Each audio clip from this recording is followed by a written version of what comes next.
नमस्कार दीपक जी, नमस्कार पिंकी जी। मैं स्टार्ट करूंगी अपने को पैनलिस्ट प्रमित जी की बात से। नमस्कार प्रमित जी, आपको भी। आई एम सॉरी, आप भारत में रहकर भी जिस टाइप की, मतलब भारत के होकर भी you are an American Indian citizen, लेकिन जो आप बात कर रहे हो वो मेरी समझ में बहुत ज़्यादा आई नहीं कि which way India will go, India going the Chinese way. मैं पहले बहुत क्लियर आपको कर दूं, India does not go any way. India has always been non aligned and India हमेशा, और आज का भारत तो खास करके 140 करोड़ की जनता को सबसे पहले हित में रखकर ही कोई निर्णय लेता है। So India will not go any which way, be it American और the Chinese way. India will go to its benefit way. दूसरा, आपने एग्जाम्पल दिया ऑपरेशन सिंदूर का कि अमेरिका ऐसा नहीं करेगा कि वेट करेगा कि यहां पे आके पहले रिलीजन के नाम पे मार दिया जाए। देखिए, भारत हमेशा एक बुद्ध प्रधान देश है, शांति प्रिय देश है, कभी भी पहला हमला नहीं करेगा। लेकिन अब ये नया भारत चुप भी नहीं रहता है, ये मैं आपको क्लियर करना चाह रही थी। भारत कभी भी पहले हमले ना करता था, ना करता है और ना करेगा, because that does not go in anybody's favour, क्योंकि युद्ध किसी भी समाधान, किसी भी सिचुएशन का समाधान नहीं होता।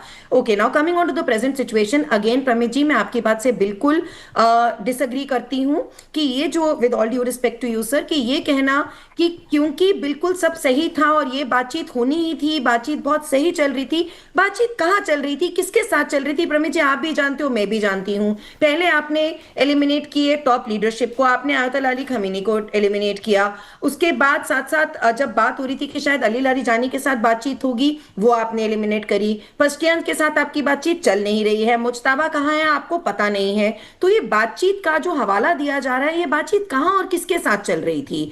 तो ये पूरा और पूरा क्लियर इंडिकेशन है कि उन्होंने सोचा था कि ईरान वेनेजुएला है, हमने टॉप लीडरशिप को एलिमिनेट किया।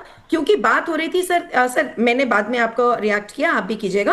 तो ये जो बात हो रही थी, क्योंकि जो आपने कहा कि हम एंटिसिपेट कर रहे थे कि 6 हफ्ते तक तो वॉर चलेगी, सर ये तो लेटेस्ट स्टेटमेंट्स थी, शुरू की स्टेटमेंट्स थी 24 आवर्स, 48 आवर्स, हम इसमें युद्ध को खत्म कर देंगे। 36 आवर्स की भी बीच में बात हुई थी, फिर दिखा कि नहीं तो 2 दिन, फिर 1 हफ्ता ज्यादा से ज्यादा। वो तो बात की स्टेटमेंट आई थी, चाहे पीट हेग्सेथ की हो कि चाहे मार्को रूबियो की तरफ से आ रही हो या ट्रंप खुद की तरफ से आ रही हो, कि नहीं ये युद्ध लंबा चलने वाला है। तब तो 4-6 महीने की भी बात का हवाला आ गया था।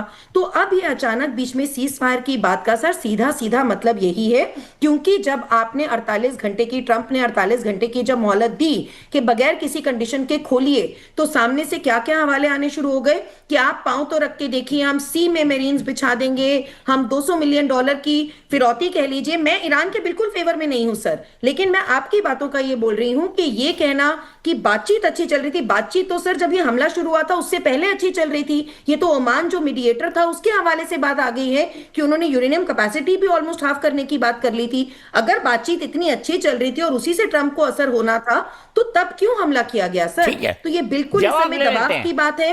F-15, F-35 आप लोग ने सोचा ही नहीं था, बॉडी बैग्स जब वहां आने शुरू होंगे क्या हाल होगा। ये सब बर्दाश्त नहीं कर सकता है अमेरिका सर। ठीक है, नहीं नहीं, मैं